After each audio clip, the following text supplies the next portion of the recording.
So we're going to take a look next at the urinary system. To me, maybe a little bit one of the more difficult ones we'll take a look at in terms of the fact that there is a lot of kind of small structures on this one that are going to end up being kind of important to us.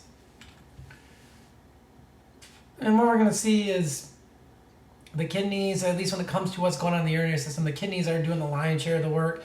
Ureters, bladder, and the urethra are really kind of the tube, storage tank, and drain, respectively, when we start looking at that stuff. So, in reality, to introduce it, what is the urinary system doing? It's really acting as a blood filter. We're going to have a number of waste products our cells generate, and one of the things we need to do is get rid of that waste product if we're going to maintain kind of those diffusion gradients so cells can keep generating the waste as a part of what they're doing as their normal functioning. We need to have that removed. So I always kind of say the urinary system is kind of like the garbage man of the body in that it makes sure that we're always getting rid of the waste products so we can continue to pick up waste products and stuff doesn't back up to the cells and stop cellular function. Because we're using water a lot of times to get rid of a lot of this, we are going to have a lot of ability with the kidneys to regulate things that are in the blood plasma because we are filtering that. So fluid regulation, electrolyte regulation, acid and base balance are all things that the urinary system can influence, along with we're going to see some different hormones that are going to play a role in EPO. That is not EPO, but erythropoietin. EPO is what it's short for. EPO is involved in red blood cell production. Renin is part of a whole pathway of hormones that are going to be involved in blood pressure regulation.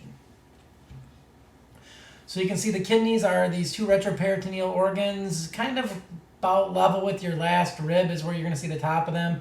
Kind of kidney bean shaped. They have the little connection in there called the hilum where the blood vessels and the ureters are going to go and kind of mesh with that. If we overall look at the anatomy of the kidney, you can see this is what I was talking about, that renal hilum. You can see that kidney bean shape there. Kidney beans get their name from the actual kidneys, but you can see how there's that indentation where the stuff is going to be going in there. We're going to see the the kidneys have what is called a cortex, which is going to have a lot of the filtering units and some parts here. And then we have the medulla, which is going to have some of these other tubules that are going down to the center here. And you have blood supply coming up in between with these renal columns. That makes its way down to this system of tubes, which is your major and minor calyces, going down to the main renal pelvis, which is going to become the ureter at some point, along with having a lot of connective tissue and other nerves and blood vessels entering and exiting that particular area. So you can see the cortex right here. That would be this outer portion here. The medulla is this inner portion. You can see these are these renal pyramids. These are a bunch of tubules.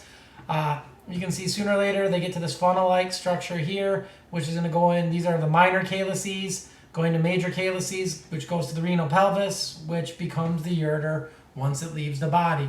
When we talk about the renal sinus, it is this region that is filled a lot of times with fat, where these tubules and the space around these tubules. So again, renal pyramids are these structures right here. We're going to see a little bit later on. These are these nephron loops or loop of Henle that are all dropping down there on a lot of that part, along with some of these collecting ducts that are going to be traveling that area.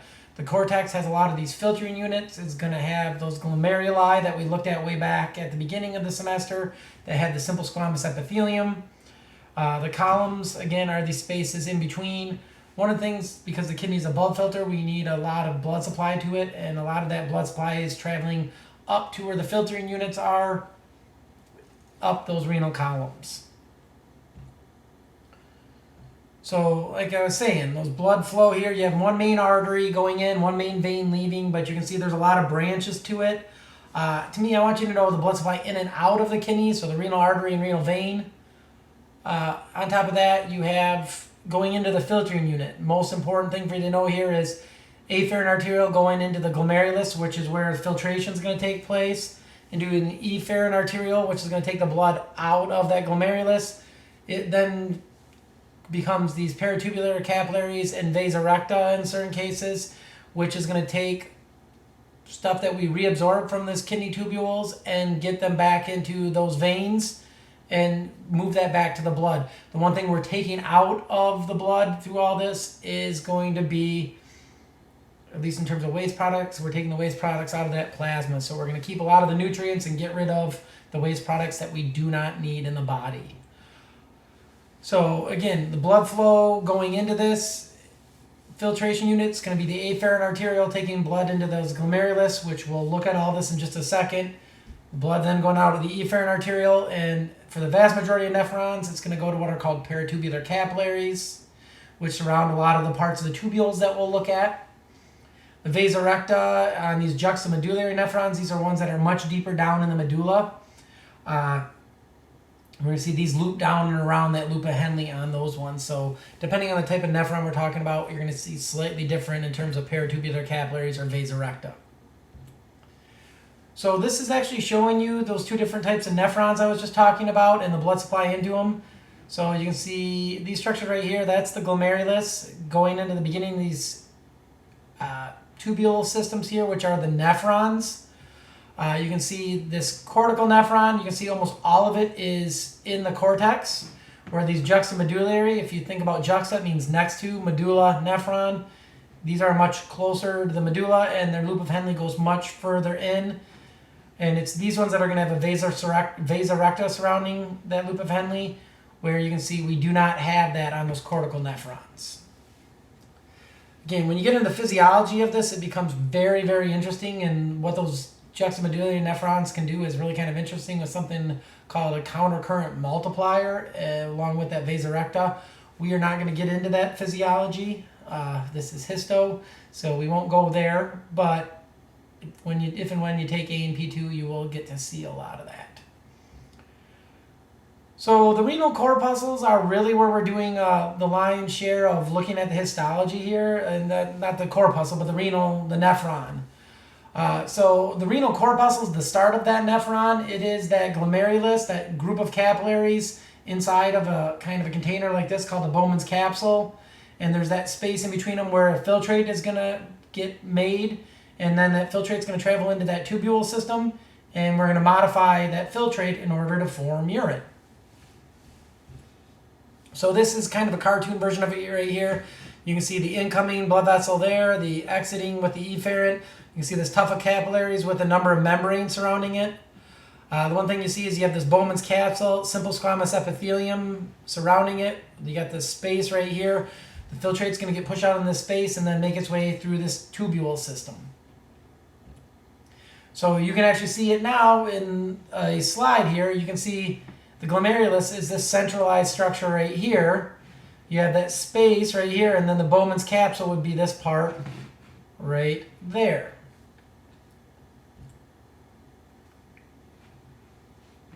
And this is a pretty neat picture. You don't see this too often, but you can see the Bowman's capsule. You can actually see the exit right here. That's the start of the proximal convoluted tubule. This is actually a piece of the distal convoluted tubule between the afferent and efferent arterioles. Again, kind of one of these ones that they got this picture in the perfect plane. If we see some of these on the slides, I will try to show you that. Again, not always expecting you're going to be able to see all this, but we will be learning to differentiate some of these different types of tubule. Again, the main thing with the kidney, these nephrons you kind of saw had all these twisty tubules. When we slice through that, what we get is a bunch of circles like we're seeing on these images here. What's interesting about these capillaries in the glomerulus is they are coated with what are called podocytes. So these are these cells that help us get kind of another filtration membrane layer here. So you can see these podocytes, they kind of wrap around these capillaries and give you these little slits, which we can change the size of a little bit in order to let more or less filtrate go through there depending on what we need to be happening.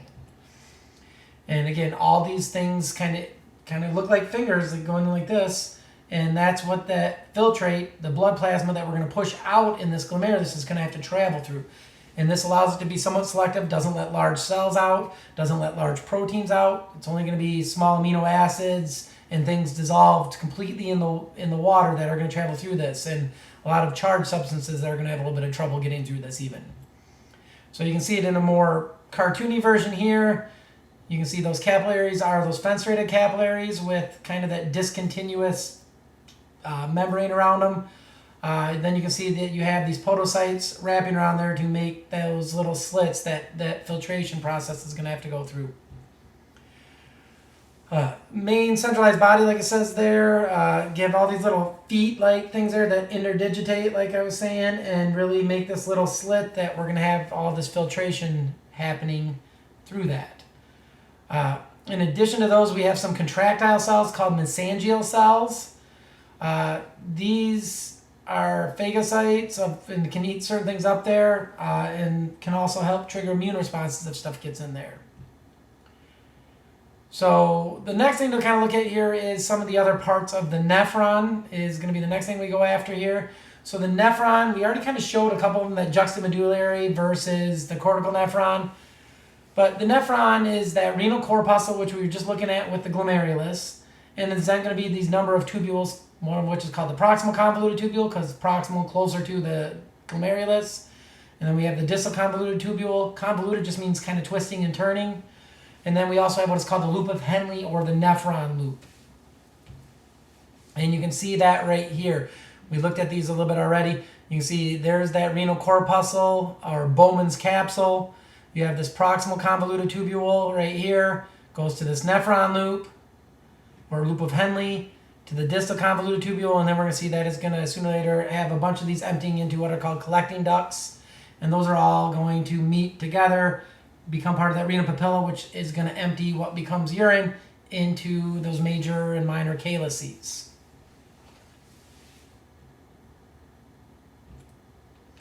So again, you can see another example of it right here, kind of the efferent and afferent arteriole going into the glomerulus.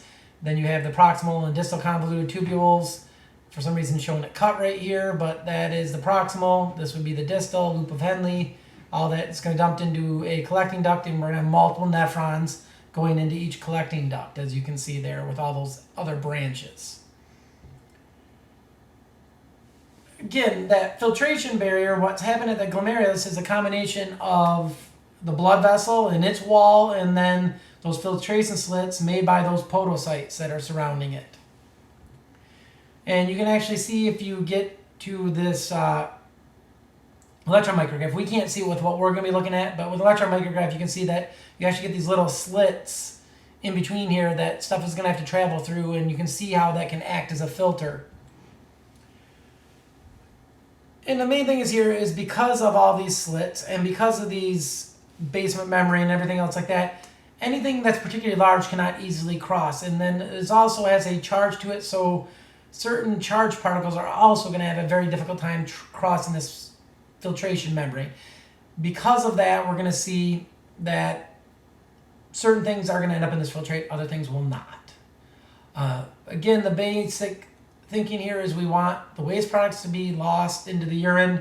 We want to try to get back most of the good stuff in terms of glucose, nutrients, and things like that. One of the ways we do this is by screening a little bit what can become part of the filtrate. We're going to see as we work through some of the other processes here, stuff that becomes part of the filtrate that we don't want to lose, we actually reabsorb all that. And then there's going to be some stuff that doesn't end up in the filtrate that we actually secrete to become part of that urine. But again, this is the filtration barrier. This is the first process in forming urine, is actually making a filtrate. We then can modify that filtrate to determine what is going to actually end up in the urine. How does it get from the blood to becoming urine? Again, it's that blood pressure that we are putting this pushing force. The blood pressure, water is a non-compressible substance. So when you put more pressure against it, it's going to force it against that. And again, it's kind of like this acting like a coffee filter. We're going to be, instead of that, we're squeezing it through a coffee filter. We're using pressure to push it through this filter. And what gets into that filtrate is kind of temporary urine. And then depending on how we modify it, by the time it gets to those bottom of those collecting ducts, at that point it is urine. So whatever we've let stay in there is going to become part of that urine. Anything we reabsorb back, we get to keep. And that's really the other two processes in this. We make this filtrate, and then it's modifying that filtrate. We reabsorb substances that we don't want to end up in the actual urine. So things like glucose. Glucose becomes part of that filtrate. It does not usually get lost in the urine because we reabsorb all of it. substances that maybe don't end up in the filtrate, we will actually secrete in there to get rid of them. So certain drugs, like if you're taking penicillin, something else like that, that a lot of times will end up in the urine because we actually secrete it into the urine to get rid of it.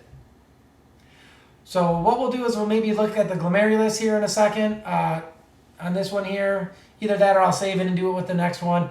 But we'll look at some of the parts of this. Next show we're going to be looking at the different parts of the tubules. At a kidney here. It's kind of an image of it right here. We can see this would be the cortex up here, a little bit more medulla in this area. This is kind of a small subset of a kidney here.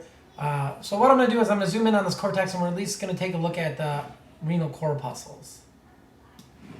So if we work our way down to the kind of the cortex here, what we can see on this is you can see all these circular structures, to me, kind of look like little grape-like structures. So one here, here, here, here, here.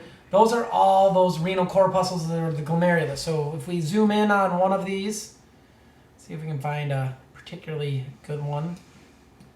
And let's go with that one. So if we center that, zoom in on it a little bit more.